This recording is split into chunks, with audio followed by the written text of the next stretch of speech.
बिस्मिल्लाहिर्रहमानिर्रहीम। अस्सलामु अलैकुम वरहमतुल्लाहि वबरकातुहू। दोस्तों, मैं मुफ्ती अब्दुल वहाब कासिमी एक बार फिर आपकी खिदमत में हाजिर हुआ हूँ। हमारे एक भाई हैं, उन्होंने सवाल मालूम किया है कि मैयत को दफन करने के बाद कब्र के अंदर किताबचा रखना, कोई किताब रखना और या फिर कोई अहदनामा रखना या इसी तरीके से कुरान मुकद्दस को रखना या कुरानी आयात लिखे हुए पेज या कोई इस तरह के पर्चे रखना उसके अंदर कैसा है, मैयत के साथ में ये जायज है या नाजायज है, इस्लाम हमें इस बारे में क्या तालीम दे रहा है, शरीयत की रोशनी में इसको बताया जाए।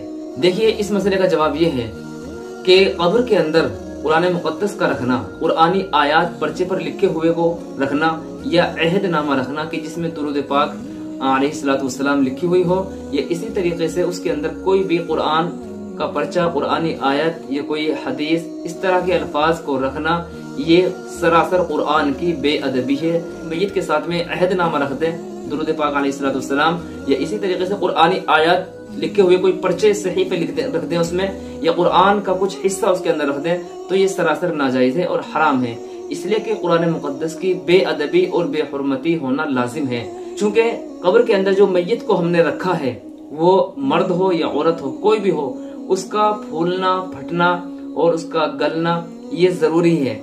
ये तय है कि वो कब्र के अंदर जो मैयत गई है वो मिट्टी है और वो मिट्टी हो जाएगी, और जाहिर सी बात है कुरान पाक के अंदर उसमें जब वो मुलव्विस होगी तो ये नजासत का कुरान मुकद्दस के साथ में लगना तय पाया जाएगा। तो हमारा जो गलत अकीदा है, जो गैरों से आया है कि ये अकीदा कि अगर हमने अहदनामा रख दिया या कोई वसीयतनामा रख दिया तो जो फरिश्ते आएंगे वो उस अहदनामे को या उस वसीयतनामे को नहीं मानते हैं।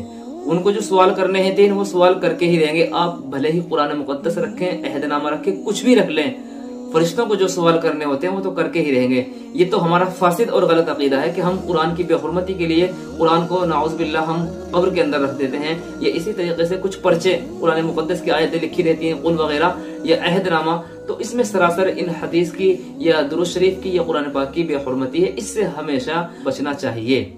मालूम हुआ कि कब्र के अंदर इस तरह के पर्चे रखना या अहदनामा रखना या दुरूद पाक रखना या कुरान मुकद्दस रखना ये सब नाजायज है। अल्लामा शामी ने इसको साफ तौर से मना करार दिया है। ला यजूज़ु अन युक्तबा अलल कफन यासीन वल कहफ व नहविहिमा, के कफन पर इस तरह की आयतें वगैरह लिखना, कफन की चादर पर या इसी तरीके से कफन के अंदर रखना, इस तरीके से ये सब चीजें क्या है, गलत है और नाजायज है।